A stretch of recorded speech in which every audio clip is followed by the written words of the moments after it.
ሞስኮ ለትራኦሬ እጅ ሰጠች። የፑቲን ወዳጅ ተሳካለት። የሩሲያ የድል ቀን ክብረ በዓል ዘንድሮ ለ80ኛ ጊዜ በተለያዩ መርሃ ግብሮች ተከብሮ ውሏል።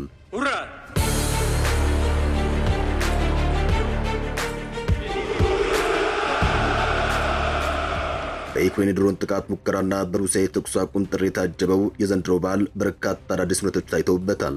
መርሃ ግብሩ እንደሌላው ጊዜ ሁሉ በናዚ ላይ የተመዘገበውን ድል ለማውሳት የተከወነ ቢሆንም ከታዳሚዎቹ ማንነት አንስቶ ድምቀቱ ኃያል ነበር። በዘንድሮ ክብረ በዓል ትልቁ የክብር እንግዳ የቻይናው ፕሬዝዳንት ሺጂንፒንግ መሆናቸው አስቀድሞ ሲነገር መሰንበቱ ይታወቃል። ከእሳቸው በተጓዳኝ የኢትዮጵያውን ርዕሰ ብሔር ታዬ አጽቀሥላሴን ጨምሮ የብራዚል፣ የግብፅ፣ የሰርቢያ፣ የስሎቫኪያና መሰል በርካታ ቁጥር ያላቸው የሀገር መሪዎች በሥነ ሥርዓቱ ላይ ታድመዋል።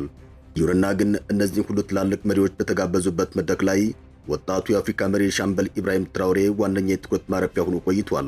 ትራኦሬ ለክብረ በዓሉ ገና ወደ ሞስኮ እንደሚያመራ ከመነገሩ አንስቶ በሩሲያ መዲና ቆይታው ከየአቅጣጫው ወሬ ሁሉ እሱን የተመለከተ መሆኑን ግርምት ፈጥሯል። የቡርኪና ፋሶ ተስፈኛ መሪ የሞስኮ ቆይታውን በተመለከተ በተለቀቁ ተንቀሳቃሽ ምስሎች ላይ በርካቶች አብረውት ፎቶግራፍ ለመነሳት ሲጋፉም ታይተዋል። ለትራኦሬ ትልቅ ክብርና ፍቅር ያላቸው ፕሬዝዳንት ቭላድሚር ፑቲን ወጣቱን መሪ በልዩ ሁኔታ ለማስተናገድ የተቻላቸውን ሲያደርጉ እንደነበር ዘገባዎች አመላክተዋል። በእርግጥ የፑቲንና የትራኦሬ ግንኙነት የሚጀምረው ዛሬ ሳይሆን የቡርኪናባው ደማቅ ኮከብ ስልጣን ላይ ከወጣበት ጊዜ ጀምሮ ነው። የስልጣን በትሩን በጨበጠ ሰሞን በፑቲን ግብዣ ለሩሲያ አፍሪካ ጉባኤ በሞስኮ በተገኘበት ወቅት የአፍሪካ መሪዎችን ለማኞች ሲል ጠርቶ ያደረገው ንግግር ፈጽሞ የሚዘነጋ አይደለም። ትውልዴ ይህን አይረዳም፣ ነገር ግን አፍሪካዊን ሁሉ ሀብት እያላት እንዴት በምድራችን ድሃ አህጉር ሆነች? የአፍሪካ መሪዎችስ ለምን ለልመና ለምን ይዞራሉ? ሲል ጥያቄ መሰል ትችት ሰንዝሯል። በወቅቱ በትራኦሬ ንግግር የተቆጡት የሴኔጋሉ ፕሬዝዳንት ማኪሳል የአፍሪካ መሪዎች እዚህ የመጡት ለልመና አይደለም ሲሉ በንዴት የተሞላ ምላሽ መሰጣቸው አይዘነጋም። ከአራት አስርት ዓመታት በፊት ቶማስ ሳንካራ እንደ ትራኦሬ ሁሉ በ34 ዓመት ዕድሜው የቡርኪና ፋሶን የመሪነት ሥልጣን በመፈንቅለ መንግሥት ለመጨበጥ ችሎ ነበር። ሳንካራም እንደ ትራኦሬ ሁሉ ለውጥ አቀንቃኝና ጸረ ኮሎኒስት እንደነበር የሚዘነጋ አይደለም። ሁለቱም ሥልጣን ላይ የወጡት የሻምበልነት ማዕረግን ይዘው መሆኑ ሌላኛው ተመሳስሏቸው ነው። ይሁንና ግን ሻምፓኝን ለጥቂቶች ወይንም ንጹሕ የመጠጡ ኃይል ሁሉም ከሁለት አንዱን መምረጥ አለብን በሚል ንግግር ተለይቶ የሚታወሰው ሳንካራ ብዙም በሥልጣን ሲቆይ አልታየም። የአፍሪካው ቼኩቬራ ሕዝቤንና ሀገሬ እንዳለ በምዕራባውያን ቅጥረኞች የተገደለው ገና ሥልጣን ላይ በወጣ በሦስተኛ የሥልጣን ዘመኑ ነበር። የእሱ ርዕስ አስቀጣይ የሆነው ሻምበል ትራኦሬ ታዲያ ስፍር ቁጥር የሌላቸው የግድያና የመፈንቅለ መንግሥት ሙከራዎች ውስጥ ማለፍ ግድ ብሎታል። ትራኦሬ ለሀገሬና ለድሃው ሰፊ ሕዝብ ቆማለሁ ማለቱ ከያኔው ሳንካራ ጋር መሳ ለመሳ እንዲቀመጥ ያደረገው ቀዳሚ አጀንዳው ነው። የአፍሪካ መሪዎችን ጭምር ለማኞች እያለ ገበናቸውን ለአደባባይ በማብቃቱ ጥርስ የተነከሰበት ሻምበል ትራኦሬ የሁሉም አይን ማረፊያ ከሆነ ሰነባብቷል። በ2023 እንደ ፈረንጆቹ አቆጣጠር በሶቺ ተካሂዶ በነበረው የሩሲያ አፍሪካ መድረክ ላይ ከኢሳያስ አፈወርቂ በመቀጠል ደማቅ ፈርጥ ሆኖ መሰንበቱም የሚዘነጋ አይደለም። ዳግም በዘንድሮ የሩሲያ የድል በዓል የታላቋን ቻይና መሪዎች ጭምር ባስረሳ መልኩ በእጅጉ ደምቆ ሞስኮን ጭምር ሲያደምቃት ተስተውሏል። እንደ ሳንካራ ሁሉ ሐቁን ፊት ለፊት የሚናገረው ትራኦሬ በምዕራባውያኑ የጥቃት ኢላማ ውስጥ ከገባም ሰንበትበት ብሏል። አዲሱ ሳንካራ እንደቀደመው ሳንካራ ሁሉ የፈረንሳይና መሰል ምዕራባውያን ሀገራት በሀገሬ ውስጥ ጉዳይ ጣልቃ መግባት አካሄድ አምሮ በመቃወም ተለይቶ ይታወቃል። ብዙዎች ለሕይወቱ የሚሰጉለት ነገር ግን ሩሲያና ሰሜን ኮሪያን አይነት ወዳጅ ሀገራት አለንልህ ያሉት የአህጉሪቱ አዲስ ተስፋን እንደ ትችት ሁሉ ምስጋና ያውቅበታል።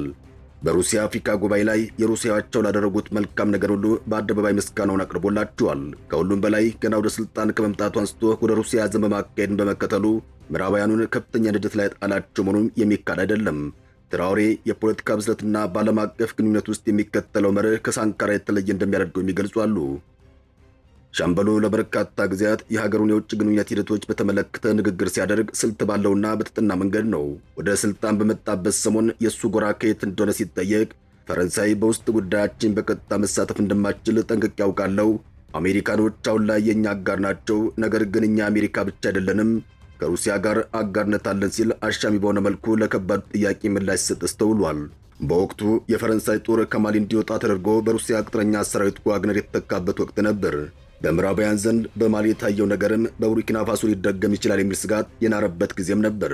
ትራኦሬም አሻሚ ቃላትን በመጠቀም ምዕራባውያኑን ካረጋጋ በኋላ ፈረንሳይና አጋሮቿ ቀድሞ እንደፈሩት የፓሪስን ጦር ከአገሩ ጠራርጎ አስወጥቷል። የፈረንሳይን ጦር ከአገሩ በስልት ካሰናበተ በኋላም በዲፕሎማሲያዊ አካሄድ ሲቀጥል ታይቷል። በዛው ሰሞን ከቡርኪና ፋሶ ብሔራዊ ቴሌቪዥን ጋር በነበረው አንድ ቆይታም የፈረንሳይ ጦር ከሀገራችን ወጣ ማለት ፈረንሳይ አጋራችን አይደለችም ማለት አይደለም። ነገር ግን እኛ ሌሎች ስትራቴጂካዊ አጋሮች አሉን፣ ለምሳሌ ሩሲያ ስትራቴጂካዊ አጋራችን ናት ሲል ብስለት የተሞላበት ንግግር አሰምቷል።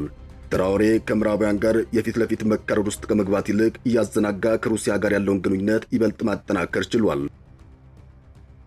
በቡርኪና ፋሶ የዋግነር እንቅስቃሴ ስለመኖር አለመኖር ሲጠየቅም እሱን ክዶ በመከራከር የምዕራባውያን ወቀሳ ለመከላከል ሞክሯል።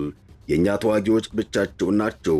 የዋግነር በዛ ስለመኖር የተወራው ሀገራት ከኛ ጋር እንዳይተባበሩ በማድረግ ቡርኪና ፋሶን ለመጉዳት ታስቦ ነው ሲል አስደናቂ ምላሽ ሰጥቷል።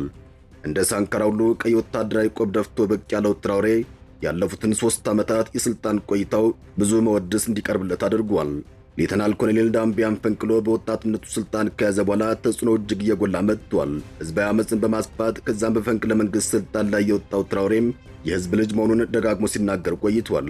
የገባንበት ትግል ለስልጣን አይደለም፣ የምንመራው ትግል ለቡርኪና ፋሶ ነው፣ ህዝባችንን መከላከል እንፈልጋለን ሲል ቃል ኪዳን ያሰረውም ገና ስልጣን በያዘ ሰሞን ነበር። የ37 ዓመቱ ትራኦሬ 63 ዓመታት ተሰንቅሮ ካለው የአፍሪካ ፕሬዝዳንቶች አማካኝ ዕድሜ አንጻር እጅግ ወጣት ነው። ገና የሹመት በትሩን ከጨበጠ ጊዜ አንስቶ የሀገሩን ችግር ለመቅረፍ የቆረጠ መሆኑን በተግባር አሳይቷል። ሀገሩ ቡርኪና ፋሶ በብሔራዊ ደህንነት፣ በመከላከያ፣ በጤና ጥበቃ፣ በማኅበራዊና በመሠረተ ልማት ዘርፍ ያለባትን ማነቆ ለመፍታት እየታገለም ይገኛል። በአገሪቱ አዲስ የሥልጣን ሽግግር መሠረት ትራኦሬ በትንሹ እስከ 29 በሥልጣን ሊቀጥል የሚችልበት ዕድል እንዳለም ይታመናል። በሀገር ውስጥ ሆነ በውጭ ዓለም ለወጣቱ መሪ የሚሰጠው አድናቆት ከጊዜ ወደ ጊዜ እያየ ለመሄዱም ግልጽ እየሆነ መጥቷል። ባሳለፍነው ወርሃ ጥር ለፕሬዝዳንት ጆን ማሃማ ባለ ሲመት ወደ ጋና በመራበት ወቅት በስፍራው ከነበሩት 21 መሪዎች ተነጥሎ ከፍተኛ አድናቆት መወድስም ቀርቦለታል። ይሁንና ግን አንዳንዶች ሁኔታው በአፍሪካ ምድር ለወታደራዊ አመራር ሕዝብ ያለውን ታጋሽነት የሚያሳይ ነው ሲሉ ትችት አቅርበውበታል። አፍሮ ባሮሜትር በሰራው አንድ ጥናት 2/3 የሚሆነው የቡርኪና ፋሶ ዜጎች የአገሪቱ አመራሮች በስልጣናቸው ተመክተው ጭቆና ሲፈጽሙ ወታደሩ ጣልቃ መግባት እንዳለበት የሚገልጽ ምልከታን አጋርተዋል።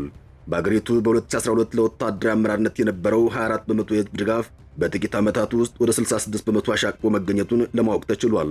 የዳሰሳ ጥናቱ ሀገሪቱ በወታደራዊ አመራር ስር ባለችበት ሁኔታ የተከወነ መሆኑ ደግሞ በቡርኪናቤ ወታደሩ ክፍል ያለውን ህዝባዊ ተቀባይነት በሚገባ ያረጋገጠ ነው አስብሏል። ትራኦሬ ምንም እንኳን ወታደር ቢሆንም አመጣጡን ባስረሳ መልኩ ከሰፊ ህዝብ ጋር የበዛ ቅርርብን መፍጠር ችሏል። ሰው የሚሸቱ የለውጥ ትሩፋቶች የበዛ ፍቅርና ክብር እንዳስገኝለት ይገለጻል። ከሱ ቀደም ብሎ ለመንግስት ባለስልጣናት ተደርጎ የነበረውን የደሞዝ ጭማሪ የሻረ ሲሆን አሁን ድረስ በሻምበልነቱ ያገኝ የነበረው ደሞዝ መቀጠሉን ለማወቅ ተችሏል። የአገሪቱን ብርቅዬ ማዕድናት ለሰፊ ህዝብ ለማዋል በሚል 2 የወርቅ ማውጫ ማዕድናትን ወርሶ በመንግስት ባለቤትነት ስር አስገብቷል።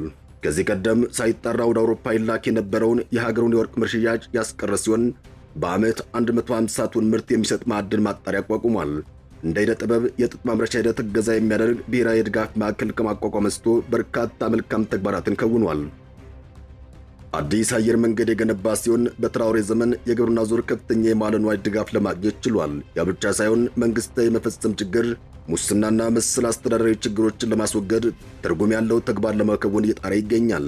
ሀገሩን ከወጥመድ ለመታደግ ቆራጥ ውሳኔዎችን አሳልፏል። ከዓለም አቀፉ የገንዘብ ድርጅት IMF እና ከዓለም ባንክ የሚቀርቡ ብድሮችን ሀገሩ እንደማያስፈልጋት በመግለጽ እንዲቋረጡ አድርጓል። በአንዳንዶች ዘንድ ውሳኔ የራስን ችግር በራስ ለመፍታት ያለን ቁርጠኝነት ማሳያ ተደርጎም ተወድሷል። ለአገሪቱ ወጣቶች የትራኦሬ መንግስት አካሄድ በአፍላ ዕድሜ ላይ የሚገኙ ወጣቶች እስከምን ድረስ መጓዝ እንደሚችሉ ያሳይ ነው ይባልለታል።